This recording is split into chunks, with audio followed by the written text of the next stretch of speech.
Entre Voces. Plataforma de difusión cultural. Entre Voces. Con Chely O. Les agradecemos por acompañarnos en una emisión más de su programa Entre Voces. Nos encontramos en el Centro de Arte Emergente. Nuestra invitada del día de hoy es Julieta René, pintora y escritora. Yo soy Chely O y este es su programa Entre Voces. Comenzamos. Nos encontramos con nuestra invitada Julieta René, quien estudió en la Escuela de Artes Plásticas en la Universidad Autónoma de Nuevo León. Retratista y paisajista, realiza grabados en linóleo, madera y metal, cerámica y escultura con materiales diversos. Comunicóloga graduada en el extranjero, con fundamentos interdisciplinarios en literatura, danza y coreografía, poesía, teatro, cine, filosofía, diseño ontológico, teoría y práctica del taller de El Elemento Humano. Sus propios estudios en Arte de México, en Querétaro, Monterrey, en Ann Arbor, Michigan, Boston, Massachusetts. Bienvenida al programa. Gracias, ¿cómo estás, Chely? Pues muy bien, un gusto. Igual. Que nuestro amigo Miguel Moya nos haya pues presentado. Más bien fue Sergio Somera, el de la galería. El galerista. Sí. ¿Qué te motivó a enfocarte en los retratos y paisajes? ¿Qué me motivó? Pues no sé, porque soy muy visual, porque yo viví de niña en un cine. O sea, yo tenía 5 o 6 años y mi papá pasaba las películas. Entonces, o sea, él tenía su oficina y nuestra casa estaba pegada a la oficina. La oficina nunca estaba abierta, ¿verdad? Pero estaba el cine abajo. Entonces yo diario iba al cine, era pura imagen todo, ¿verdad? Claro. Lo que más me llamaba la atención. Venía de la escuela y dejaba los libros en la dulcería, porque a mi mamá le encantaban los negocios y ella servía las palomitas, todo eso, a la gente que llegaba. Era un cine muy grande, el principal de la ciudad de Piedras Negras, Coahuila. El Cine Real Rodríguez se llamaba. Muy bien. ¿A qué personalidades les has hecho retrato y qué paisajes también has incluido en tu obra? Bueno, paisajes pues en Ann Arbor, Michigan, por ejemplo, también en Nueva York pues, está el río de ahí, ¿verdad? Y el río, creo que es el Hudson. Y ahí hacía yo mis dibujos, porque mi hija vivía por ahí. Okay. Ajá, una de mis hijas, la del medio. Y paisajes pues en Sevilla también, en parques, con niños jugando en la resbaladilla, los dibujaba.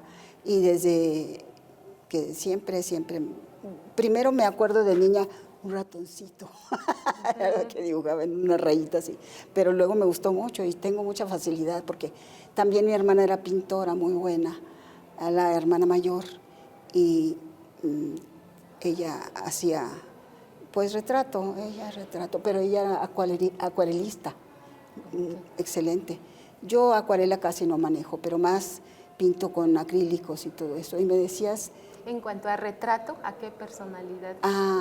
Bueno, gente, pues, pintores, por ejemplo, Guillermo Ceniceros, que estudió con Siqueiros y es muy famoso porque hizo en México varios murales, por ejemplo, en el metro y en Monterrey también hizo, una vez tenía el aeropuerto, pero fue temporal su obra ahí, era muy grande, ¿verdad? Porque se veía por todos lados, ¿no? Y Gerardo Cantú también lo dibujé, que era un pintor. Ceniceros todavía está, pero sí le hacía varios retratos a Nishizawa, también en Toluca, él es de Toluca, le hice entrevistas también, porque yo hacía entrevistas a pintores, artistas más que nada también, y a Pablo Flores le hice también, que era otro pintor muy bueno, de Monterrey. Y bueno, también estás preparando una exposición de unos meditadores budistas. Budistas, sí, en esa estoy enfocada. Últimamente vine a terminar unos cuadros que que ya me hace falta ya sacarlos, ¿no? Y lo más interesante es que era mientras la práctica de la meditación. Cuando yo estuve ahí viviendo 2 meses, pero cuando fui a vivir a Boston, 10 años, viví ahí. Desde que llegué, yo creo que al segundo día dije, yo quiero conocer un centro budista aquí, y mira, vamos a le dije a mi esposo. Mi esposo era Jorge Ángel Díaz López, un físico matemático, pero le gustaba también mucho el arte. Él hacía poesías preciosas. Yo también soy poeta, pero entonces le digo, quiero ir aquí. Y nunca hablé de budismo, ni nadie habló conmigo de eso. Pero no sé qué me pasó, que de niña tenían un budita chiquitito así, en la mesa del comedor, y nunca nadie habló de eso. Entonces, no sé, yo creo que fue el inconsciente. Y llegamos y ya nos quedamos ahí 10 años, del tiempo que estuvimos en Boston. Fuimos al centro budista, sobre todo yo a ¿cómo se llama?, retiros, y él también me acompañaba a sesiones que había. Allí llegas y te pones todos iguales, una bata gris. Claro, alguno que otro que ya viven ahí, que son monjes o algo, pues ya traen otro color, pero ya todos traen bata, entonces todos somos igual. Muy interesante. Muy bien, porque tuve la oportunidad de ver tu obra que estás preparando, y muy, muy bonita. ¿Te gustó? Qué sí, bueno. Me gustó. Gracias. Y si pudieras pintar tu vida en un paisaje, ¿cuál crees que sería? O sea, como mi vida. Sí, a mí, en un paisaje. Sí, ¿cómo lo representarías? Todas tus experiencias que has vivido. Uy, está difícil. Pues quizás empezaría por las montañas. Luego tengo así algún dibujo que hago de una casa como ideal. Bueno, es un estudio, por supuesto, siempre hay un estudio, pero creo que mero arriba. Pero abajo pasa el mar o agua, como que hay una salida así. Y hay pinos. Yo viví en lugares con muchos pinos, en Ann Arbor, Michigan. Ahí nacieron 2 de mis hijos, la mayor y el menor. La otra nació como yo en Monterrey. Pero entonces sí, un paisaje algo así sería lo ideal, que están pasando gaviotas o así, y hay nubes, y está muy arbolado, muy así como aquí, como transparente, que se ve la luz, ¿verdad?, de los paisajes desde ahí y todo eso.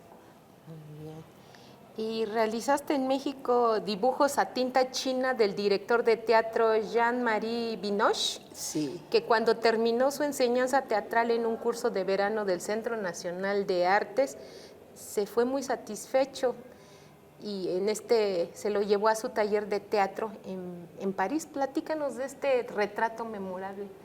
Es que yo llegué de Boston y yo esperaba tomar su curso de teatro, porque yo estudié teatro cuando tenía 16 años, con Lola Bravo, que fue la que hizo el movimiento de teatro serio en Monterrey, porque hay comedias y todo eso, pero ella era muy buena, y es hermana de Mina Bravo, una bailarina también de Bellas Artes.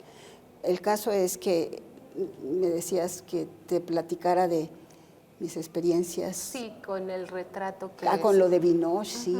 Es que entonces yo llegué de Boston, le dije a mi hija, que trabajaba en el Centro Nacional de las Artes, que me inscribiera en el curso. Yo quería tomarlo. Y resulta que llego y no estaba inscrita. Y yo llegué desde allá y nada. Y luego Binoche me dice, pues no te puedo admitir en mi clase porque no estás en lista. Ay, entonces, ¿qué hago? Y dice, ¿sabes hacer algo más? Sí, pues sé dibujar. Entonces me dijo, bueno, hazme dibujos de mis actores, ¿no? Pero sus actores los cubría él con telas así, no se veía ni un dedo. Y los pies lo mismo, ni se veía nada. Él cogía telas de todas, por ejemplo, terciopelos verdes, y sedas moradas, y gasas transparentes, y bueno, y los vestía de arriba abajo y les ponía una máscara. Y entonces no se veía nada, ellos no se veían, te digo, nada. Entonces luego les echaba con los ojos tapados los vestía, contenía una serie de telas así en un lado, y luego ya vestidos, entonces les echaba los reflectores y un espejo donde se veían, pues no se reconocían, porque no eran ellos, ¿no? Entonces ahora sí, haz un personaje que inventes, ¿no? Y haz los sonidos, y los sonidos son como de un animal o algo. Entonces era muy interesante su teatro. Lo llevó a Monterrey también, y en México pasó eso. Muy bien, pues nos vamos a ver nuestra cápsula literaria y regresamos con nuestra invitada. Cápsula literaria. Entre voces, con Cheli O.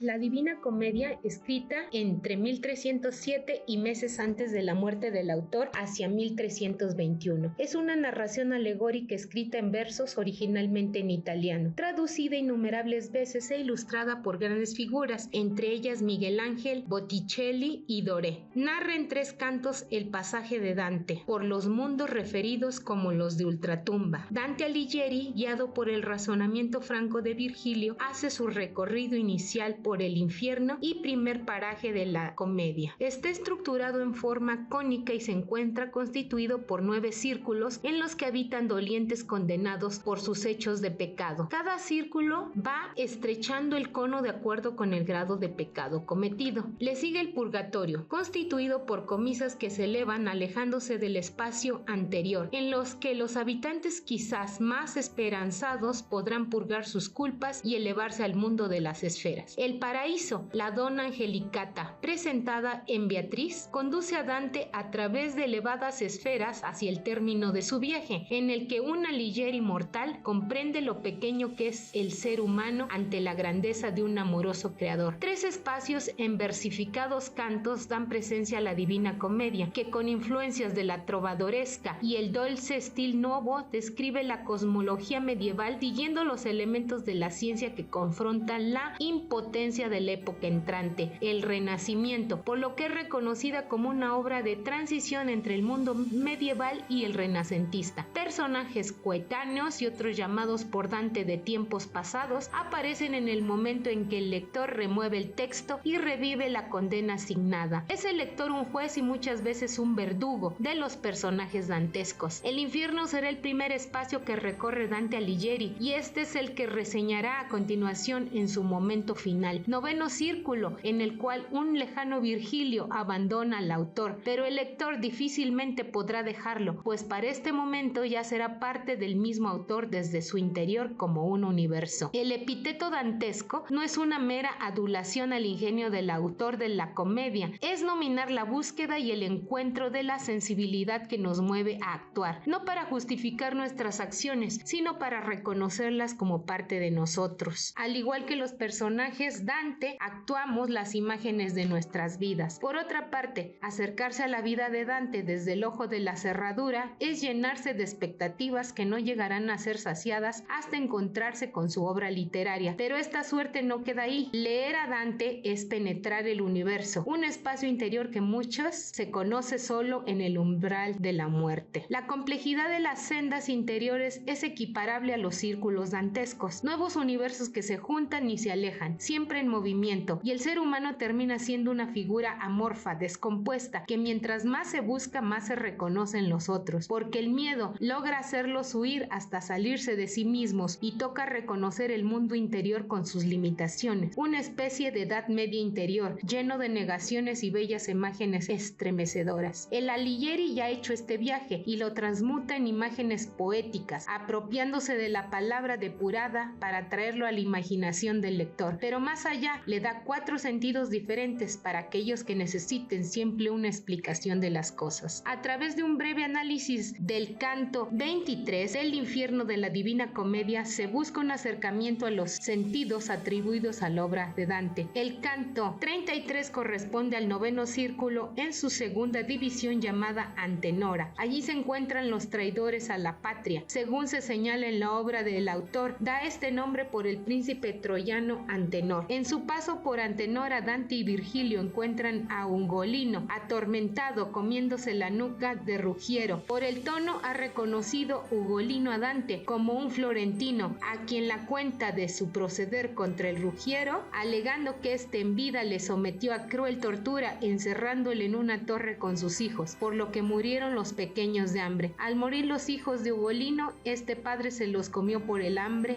dolor y desesperación. Ahora continúa comiendo consumiendo atrozmente después del relato. Dante prosigue su trayecto para encontrar bajo la gélida superficie a otros seres cuyo llanto está reprimido doblemente. Un viento es sentido golpeando con fuerza ante la interrogante de Dante a su maestro acerca del origen del viento. Virgilio le anuncia que lo sabrá por él mismo. Entran ahora a Ptolomea, que es la tercera división del Círculo Noveno, donde se encuentran los traidores a los allegados y amigos. Allí se consigue a Fray Alberguino, quien le pregunta por su cuerpo. Le narra cómo el alma se separa del cuerpo, le pide que limpie las lágrimas de su cara y le dice que Brancadoria también está detrás del hielo. Dante desconocía este hecho y aún al darse por enterado no accede a la petición del suplicante porque creer que obraba con justicia. Finalmente siente deseos de que los genoveses de tan baja calaña sean desterrados, pues aún siendo parte del mundo terreno, sus almas están ya sumergidas en el cosito, donde están los más miserables traidores. El sentido literal. Lo literal está expresado por las representaciones de los personajes que refiere el autor en este canto. En primer lugar, nos ubicamos en el espacio físico que responde al desarrollo de las acciones, Antenora, donde se encuentran los condenados por traición a la patria o a los partidos. Como se mencionó anteriormente, el nombre se le atribuye a Antenor, amigo y consejero de Príamo, rey de Troya. Era de su plantear soluciones pacíficas. Llegó a ser amigo y huésped de los griegos. Se le atribuye la ruina de Troya por ser quien abrió el caballo del ingenioso Ulises. Su casa y sus bienes fueron perdonados al caer Troya. Regresamos con nuestra invitada Julieta René. Tu forma de expresión es a través de lo que llamas realismo imaginativo, basada en lo que percibes físicamente. ¿Qué es el realismo imaginativo? Bueno, ese es un término pero que no es realismo mágico, es algo diferente. Tiene que ver con lo que he vivido. Me gusta a mí expresarme no nada más en las cosas bonitas que son atractivas, sino todo tipo de experiencias que he tenido, ¿no? Pueden ser algunas difíciles, otras, por ejemplo, he dibujado gente, a mi suegra la dibujé cuando estaba en el hospital y tengo un cuadro de, ahí está un joven que representa a mi cuñado, que él se mató en un accidente a los 19 años, hermano de mi esposo. Y yo lo tengo, pero él está vivo ahí, pero hay una ambulancia por ahí cerca. Es un paisaje de Michigan por allá. Él vivió más bien en México, pero así, de todo tipo de experiencias y vivencias que he tenido, sí me gusta expresar. Tengo también, pues esa misma persona la dibujé, creo que por ahí, no sé si viste el dibujo, está como tirado en el suelo así, una figura, y es él que después del accidente, ¿no? Y tengo un escrito también sobre eso. Entonces, pero también me gusta manejar, ¿cómo se dice? Bueno, manejar otro tipo de temas como tulipanes. En Boston aparecían en la primavera los tulipanes de todos colores en el Commons. Es un parque muy grande donde están las embajadas alrededor y es una maravilla. Entonces esas cosas también las tengo sketch y luego después a veces pues hago un cuadro de mis sketches, pero siempre procuro hacer sketch. Muy bien, o sea, tú haces el propio diseño, porque algunos pintores también hacen como un calcan. No, yo nada. Esto es totalmente... Sí, tiene que ser del natural. Perfecto. Y además hago artistas que están en su show, digamos, o su espectáculo, por ejemplo, bailarinas de flamenco bailando, o un cantante que está cantando, o un guitarrista que está tocando, pero en la escena, yo así oscuro y todo, y de alguna manera los capto, hago el sketch y después ya. Es un poco complicado porque están en movimiento, ¿no? Sí, pero me encanta eso, y sí he hecho mucho de eso, en diferentes partes en Estados Unidos, acá también. Como pintura en vivo. En un tiempo te dedicaste a escribir y a publicar entrevistas a varios artistas como Luis Nishizawa, Gerardo Cantú, Pablo Flores, Guillermo Ceniceros. ¿Qué recuerdos vienen a tu mente de esas entrevistas? Es que ellos fueron mis maestros todos, pero también fueron amigos nuestros, muy personales. Entonces, las entrevistas, pues yo veía su arte y era extraordinario, son gente muy profesional todos ellos.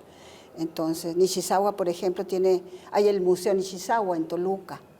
Entonces, un señor grande ya murió hace unos años, pero él es hijo de una mexicana y un japonés. Entonces, pues su trabajo es ir también a Japón y acá, y él tiene unas cosas preciosas y todo también.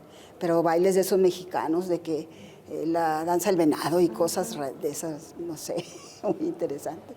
Y pues son gente que tiene algo que decirle a los demás. Entonces eso a mí me ha impactado siempre, más que lo que me enseña el maestro, verlo actuar en su medio ambiente, cuando está pintando o en su casa, cuando está tomando su café, lo que sea. Entonces ya hago yo esa mezcla, digamos, ¿no? Muy bien. Pues es una artista multifacética porque también escribes poesía. Sí, me encanta. Nos compartiste un poema que escribiste para tu esposo. A ver si me acuerdo de alguno ahorita. A ver, tu esencia, laberinto de espejos transparentes, donde choca en destellos mi esencia. Desapareces, desaparezco, formamos un todo. Muy bello. Pues esa vez nos tocó verdaderamente el poema que dedicaste precisamente a... Y tu esposo también escribió unos poemas muy conmovedores. Muy conmovedores. Ajá. Él fue una persona, pues un genio, me decían, y creo que sí, porque él metió la primera computadora que hubo en el Tecnunca, en Monterrey. Estaba yo recién casada y él se iba todo el tiempo, todos los días a la IBM, y ahí le enseñaron a manejar las computadoras, y su jefe se llamaba Humberto Gutiérrez, le decían el loco.